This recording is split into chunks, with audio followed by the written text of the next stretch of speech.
जी नमस्कार, स्वागत है आपका मीना वाटिका यूट्यूब चैनल पर। चलिए आज के क्लास में हम आवेग पढ़ेंगे, साथ ही साथ बल आघूर्ण क्या है इसका भी बात करेंगे। हम बल आघूर्ण क्या है, बल आवेग क्या है, इसकी चर्चा हम इस वीडियो लेक्चर के साथ करेंगे। तो चलिए पढ़ते हैं। आवेग क्या है? इम्पल्स, आवेग। क्वेश्चन इससे एग्जाम में रहता है इम्पल्स। देखिए आवेग क्या है। आवेग इतना समझिए कि जो बल है, बल तो हम आपको पिछले क्लास में पूरा पढ़ा दिया, बल को देख लीजिएगा। बल और समय के साथ यदि गुणनफल कर दिया जाए, बल और समय के गुणनफल को ही आवेग कहते हैं। कहने का अर्थ है, क्वेश्चन एग्जाम में इससे पूछेगा तो घबराइएगा नहीं, एकदम मारना है आंसर। आवेग देखिए क्या होता है।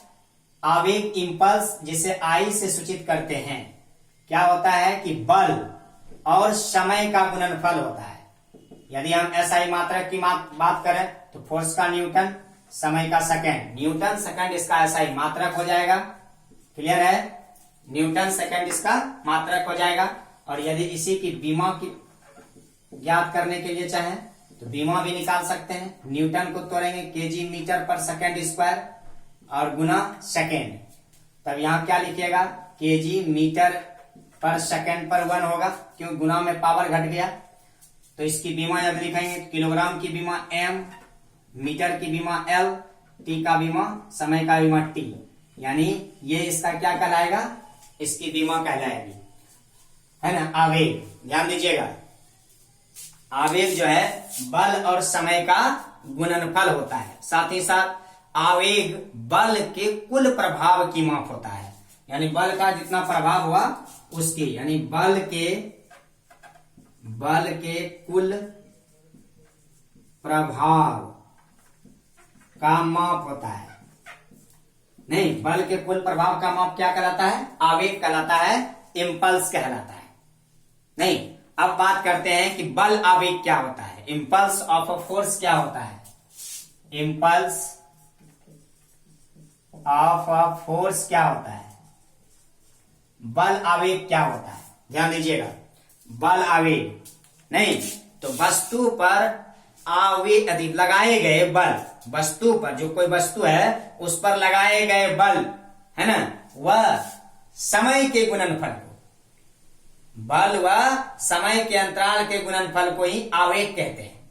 तो यानी बल गुना समय अंतराल हो जाएगा बल आवेग। बल गुना क्या होगा? समय अंतराल हो जाएगा बल आवेग। बात समझ रहे हैं ना? बल गुना समय अंतराल हो जाएगा। इंपल्स ऑफ फोर्स यानी बल आवेग क्या कहलाएगा? बल आवेग, तो बल तो होगा ही, अब गुना क्या होगा? समय अंतराल होगा। बल गुना समय अंतराल हो गया, क्या कहलाएगा? बल आवेग कहलाएगा। जैसे उदाहरण के रूप में ये समझिए, जैसे बल्ला द्वारा क्रिकेट की गेंद पर चोट मार करके जो उसे भेगा जाता है, नहीं, बल्ले द्वारा जो क्रिकेट, आप क्रिकेट खेलते हुए देखे होंगे या खेले भी होंगे खुद से, तो देखे होंगे कि एक व्यक्ति बॉल करता है, दूसरा व्यक्ति बल्ले से उसको मारता है, तो बल्ले से मार करके उसे दूर जो भगाया जाता है वह किसका उदाहरण है? आवेग के, बल के कुल प्रभाव का माप है। क्लियर है? इसीलिए वो आवेग है, यानी ये बल आवेग का उदाहरण में आ जाता है।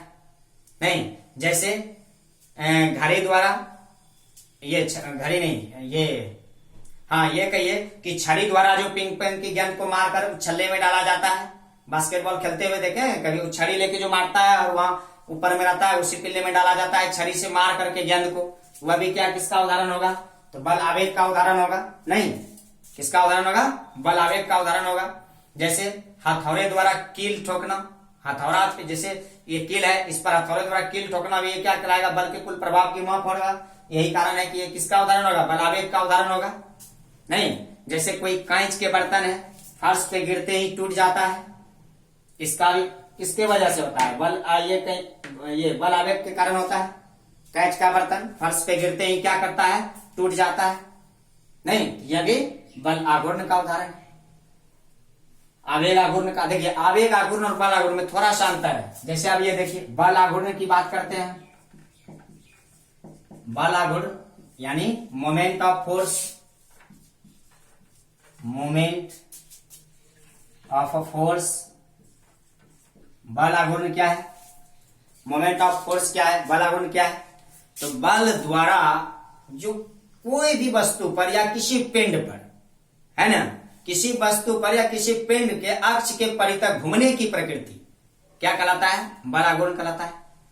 नहीं समझे? जैसे आप देखिए किसी पिंड या ये एक अक्ष पर ये है, इसके चारों तरफ किसी के घूमने की जो प्रकृति है ये होता है, बल आघूर्ण लगेगा। जैसे कुम्हार का चाक ये इस तरह से मूव कर रहा है, रोटेट कर रहा है किसी भी पिंड द्वारा, नहीं तो क्या होगा, किसी की पिंड द्वारा किसी अक्ष पर या किसके परितः चारों तरफ घूमने की जो होता है, नहीं चारों तरफ घूमने की जो प्रवृत्ति होती है उसे हम क्या कहेंगे, बल आघूर्ण कहेंगे। जैसे कुम्हार का चाक देखें, वो एक पुल्ली पर लगी होती है और उस पर वो बर्तन बनाते रहता है, ये चारों तरफ इसके परितः घूमते रहता है उस अक्ष के परितः, जिसे हम क्या कहेंगे, मोमेंट ऑफ फोर्स कहेंगे। क्लियर है? मोमेंट ऑफ फोर्स उसको कहेंगे, नहीं। या फिर ये कहिए कि जब आप किसी बोतल के ढक्कन को नहीं क्या करते हो, खोलते हो, नहीं खोलने के लिए मोड़ते हो, नहीं करते हैं, बोतल के ढक्कन को क्या करते हैं, खोलते हैं। तो खोलते समय या बंद करते हैं उस समय भी किसका प्रयोग होगा, बल आघूर्ण का प्रयोग होगा, नहीं किसका प्रयोग होगा, बल आघूर्ण का। जैसे आपने देखा होगा किसी मकान में कि दरवाजा ऑटोमेटिक लगेगा खुलेगा, इसका वजह क्या है, जब नहीं इसका वजह क्या है, यही बल आघूर्ण का है। दरवाजा का खोलना और बंद होना भी, दरवाजा खुल जाना और बंद होना, ये बल आघूर्ण के सिद्धांत पर कार्य करता है। क्लियर है? किसके सिद्धांत पर, बल आघूर्ण के सिद्धांत पर कार्य करता है, नहीं। या फिर आप ये को किसी पेंसिल को जो हम शार्पनर में शार्प करते हैं, मतलब छिलते हैं शार्पनर में, तो शार्पनर में जो शार्प करते हैं वह भी किस पर उदाहरण है, यही बल आघूर्ण यानी मोमेंट ऑफ फोर्स का उदाहरण है। क्लियर है? किसका उदाहरण होगा, मोमेंट ऑफ फोर्स का उदाहरण होगा। तो आज के वीडियो लेक्चर में एक और टॉपिक ले लीजिए आप, ये एक बल युग्म इसके साथ पढ़ लीजिए, ज्यादा अच्छा रहेगा। एक होता है बल युग्म, नहीं कपल जिसको कहते हैं, जोड़ा, पेयर, ये तो कहता है कि किसी वस्तु पर, है ना, दो बराबर किंतु विपरीत दिशाओं में, नहीं किसी भी वस्तु पर दो बराबर या विपरीत दिशाओं में कार्यरत समांतर बल युग्म कहलाते हैं। नहीं किसी भी वस्तु पर दो बराबर किंतु विपरीत दिशा में होना चाहिए, किस दिशा में, विपरीत दिशा में होना चाहिए। आप बराबर करेगा तो बल युग्म कहलाएगा। जैसे आप ये बात करो चिमटा का, ये देखो चिमटा है, ये देखो चिमटा है, नहीं तो दो बराबर, नहीं और विपरीत दिशा में, देखो एक ये इस दिशा में कार्य कर रहा है और एक इस दिशा में बल लगा रहा है।